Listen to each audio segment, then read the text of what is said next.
Shikuesa ABC News ju përshëndes, unë jam Fabila Hoxha, jemi së bashku në hapësirën Newsline, ku në mënyrë të përmbledhur do të shohim zhvillimet më kryesore të deri tanishme. Është ekstraduar nga Italia një person i kërkuar nga SPAK për vrasje, Samir Kolaveri akuzohet se ka bashkëpunuar për rrëmbimin, vrasjen dhe më pas fshehjen e kufomës së Klevis së Leshit në gusht të 2020-s në Mamurras. Për këtë ngjarje, gjykata e posaçme ka caktuar arrest në burg për 44 vjeçarin Kolaveri, ndërsa ai po hetohet si pjesë e një grupi të strukturuar kriminal.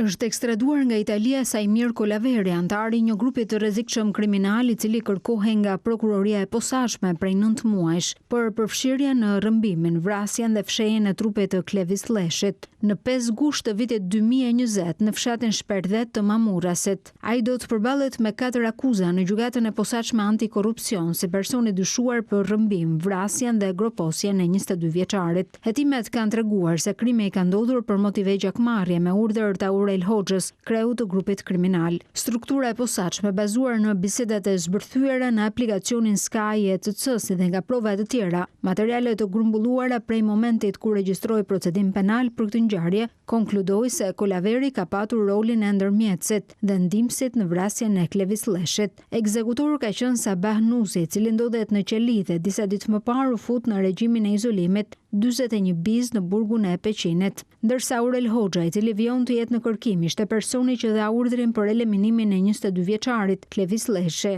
për shkak të një konflikti të mëparshëm si dhe për motive që lidhen me gjakmarrjen. Kolaveri do dalë përpara gjykatës së posaçme për vlerësimin e kushteve të masës së sigurisë, arrest me burg të caktuar në mungesë, ndërsa dyshohet se ka kryer veprat penale, vrasje për gjakmarrje, fshehja dhe asgjësimi i kufomës, armbajtje pa leje, të kryera në formën e veçantë të bashkëpunimit, atë të grupit të strukturuar kriminal, grupi strukturuar kriminal dhe kryerja e veprave penale nga organizat kriminale dhe grupi strukturuar kriminal. Përveç rrëmbimit e vrasjes së Klevis Leshit 6 vjet më parë, emri 44 vjeçarit Samir Kolaveri është lakuar dhe në ngjarje të tjera kriminale. Për herë të parë, Kolaveri u ekspozua në atentat në vitin 2018 në Bathore, ku në banesën e Gezmir Dacit u vendos tritol. Ngjarja ndodhi për motive hakmarrje për vrasjen e djalit të tij, Elmir Kolaveri, dhe plagosjen e Robert Kolaverit nga Gëzim Daci. Gjykata e posaçme la në qeli 4 personat kërkuar nga SPAK, të cilët u ekstraduar një ditë më parë nga Dubai. Ata akuzohen si pjesë e grupeve kriminale të trafikut të drogës. Mes tyre është Kristo Qiriçi, vëllai Edmond Papës, të vrarë në atentat 4 vjet më parë, si dhe ish kandidati i Berishës në zgjedhjet lokale të 2023 për Bashkinë e Roskovecit, Erdit Hazizaj. Gjykata e posaçme konfirmoi masën e sigurisë arrest në burg për 4 nga 6 personat që u ekstraduan të premten nga Emiratet e Bashkuara Arabe drejt Tiranës për llogari të prokurorisë së posaçme. Kristo Qiriçi, Jetmir Hoxha, Jetmir Qiriçi, Alex Pepaj, Shkëlqim Pepaj, Ilir Lazri, Ilir Sula dhe Shkëlzen Kraja dolën përpara togave të zeza dhe u njohon me masën e sigurisë saktuar ndaj tyre më herët nga GKKO. Qiriçi dyshohet se drejtoi një grup të strukturuar kriminal për trafik narkotikësh nga Shqipëria drejt Greqisë përmes pikave të kalimit kufitar toksor për gjatë viteve 2019-2021. Për këtë çështje, SPAK pak ditë më parë mbylli hetimet dhe zbriti dosjen për gjykim në GKKO me të pandehur Shkëlzen Ruska, Ervis Ali Sinanaj dhe Erdit Hazizaj. Ky i fundit ka qenë edhe kandidati i Partisë Demokratike për Bashkinë Roskovec në zgjedhjet e vitit 2023.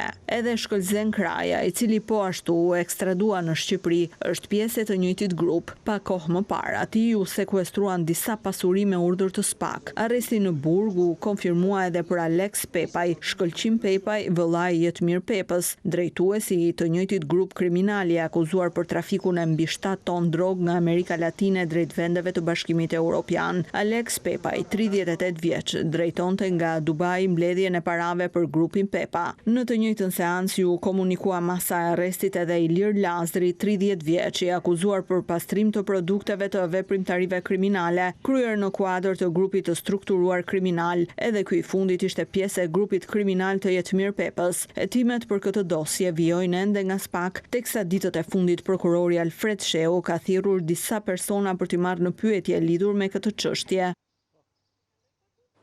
Shpërthimi i një sasie tritoli në një banesë në Rryl të Lezhës shkaktoi dëme të shumta materiale. Kryefamiljari tha se nuk ka konflikt me askënd dhe nuk ka dyshime për autorët. Mirash Mirashi jeton me bashkëshorten ndërsa po hetohet për aktivitetin e të birit që ndodhet jashtë vendit. Kamerat e sigurisë kanë kapur 2 persona që largohen pas shpërthimit të fuqishëm.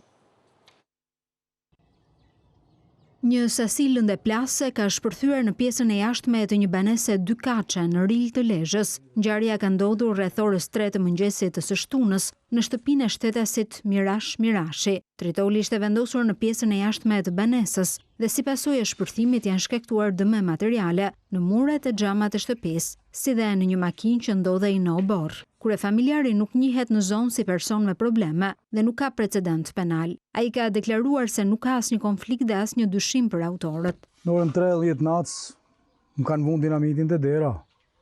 Kanë rrezikuar jetën e familjes, pas gjë më tepër, s'di për më tepër. Nuk më shkon mendja te kurkush, te kurrknjë. Unë për natë rri me shok, dal veç që është asnjë gjë, humor. Nuk kena probleme, 0. Pronari i banesës thot se kamerat e sigurisë kanë filmuar 2 persona që largohen në këmbë. Mirash Mirashi jeton me bashkëshorten, ndërsa po hetohet nëse i biri që ndodhet jashtë vendit ka patur ndonjë konflikt që mund të ndihmojë në zbardhjen e kësaj ngjarjeje. Ndërkohë policia po kërcyer zonën për kamera të tjera sigurie që mund të tregojnë itineraret e lëvizjes së autorëve të kësaj ngjarjeje. Kjo është hera e dytë brenda pak kohësh që vendoset lëndplase në këtë fshat. Edhe më 21 maj një shpërthim i ngjashëm shkaktoi dëme materiale në një banesë dhe ngjarja është ende pa autor. Nga Vlora, kryeministri Edi Rama shpjegoi se përse investimi prej 4 miliardë eurosh nuk duhet humbur pasi do ta transformojë qytetin në qendër të turizmit mesdhetar. Të ardhurat do të rriten ashtu si edhe turistët, duke e kthyer këtë investim në bekim për vendin. Kreu i ekzekutivit e bëri të qartë se ishulli i Sazanit nuk është i askujt tjetër veç shqiptarëve. Në festën e Partisë Socialiste në Vlorë, në 35 vjetorin e themelimit, kryeministri Rama u ndalte investimi në Zvërnec, duke theksuar se investimi prej 4 miliardë eurosh është më i madhi në Shqipëri. Kreu i ekzekutivit, i cili u kthye nga Tivati, mori shembull qytetin Malazez, i cili po shijon frytet e një investimi të madh si Porto Montenegro. Ai tha se Vlora e ka çdo gjë të saj si Tivati, por qyteti ka nevojë për investime elitare. Turqia ja doli të bëjë ndryshimin e madh jo kur filloi të hapi turizmin, po kur filloi të fusi rezortet luksoze. Pikërisht hotelet me pesye.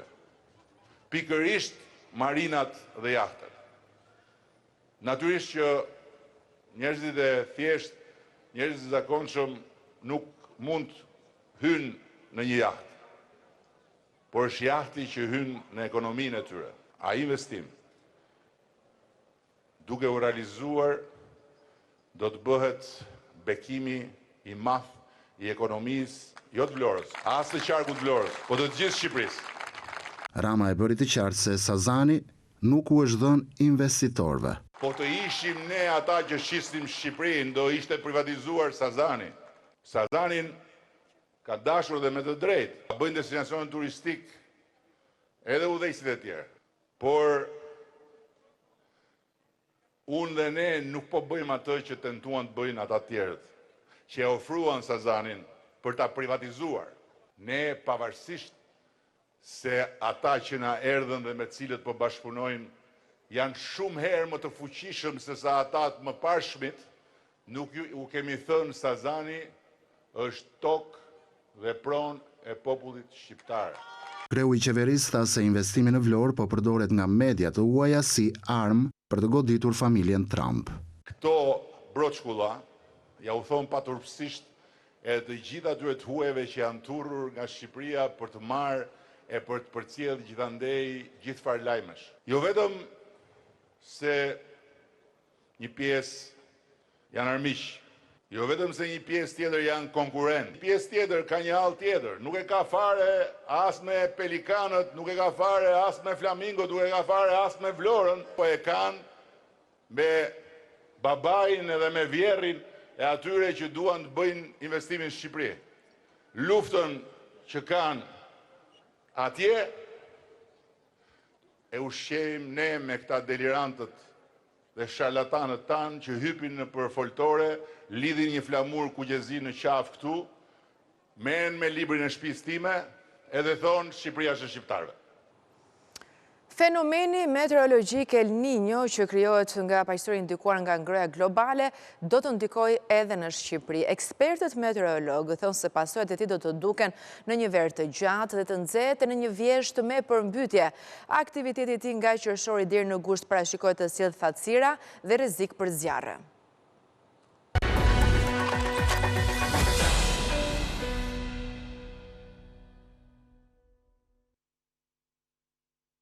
Mund të mendohet se ndodh larg Shqipërisë dhe nuk na prek, por nuk është kështu. Fenomeni El Niño që zhvillohet për shkak të ngrohjes së sipërfaqes ujore në oqeanin paqësor, duke sjellë kushte ekstreme të motit, sipas meteorologëve do të shfaqë ndikimin e vet edhe në vendin tonë. Pavarësisht se duket që është qindra kilometra larg, por ndikimi është në komplet sistemin botror të meteorologjisë, që do të thotë ngrohja e sipërfaqeve ujore, atje rrymat depërtojnë edhe në mesdhe.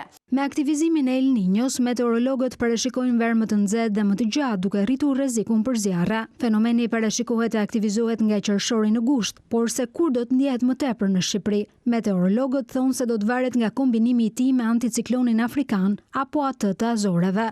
Ngrohja e sipërfaqes ujore në mesdhe do të thotë që ne të kemi një avullim më të shumtë të sipërfaqes ujore, çka do të thotë që me depërtimin e masave ajrore më të nxehta, që kryesisht në vendin tonë ndikon anticikloni afrikan apo anticikloni Azoreve, që është tipike për muajt e verës, do vinë në mbi vendin tonë përveç temperaturave të larta dhe prezenca e lagështirës. Prezenca e lagështirës në ajër bën që ne temperaturat, pavarësisht se në kafazin meteorologjik mund të shënohet 35 apo 38 gradë Celsius, ne ta ndjejmë sikur temperatura është 42 e 45 gradë Celsius. Sipas Organizatës Botërore të Meteorologjisë, me probabilitetin 80%, pritet që aktivizimi i El Niños të jetë midis periudhës qershor deri në gusht, dhe kjo do ndikojë komplet kushtet atmosferike edhe në rajonin e Mesdheut, që do të thotë temperatura të larta në kohë zgjatje më të madhe, pra jo më 5 apo 10 ditë, por edhe më gjatë. Thatësira më të mëdha, çka të rrisin edhe rrezikun për zjarret në stinën e verës. Në vjesht vjen rreziku i përmbytjeve. Ndikimi i El Niños parashikohet të sjellë rreshje intensive në kohë më të shkurtër.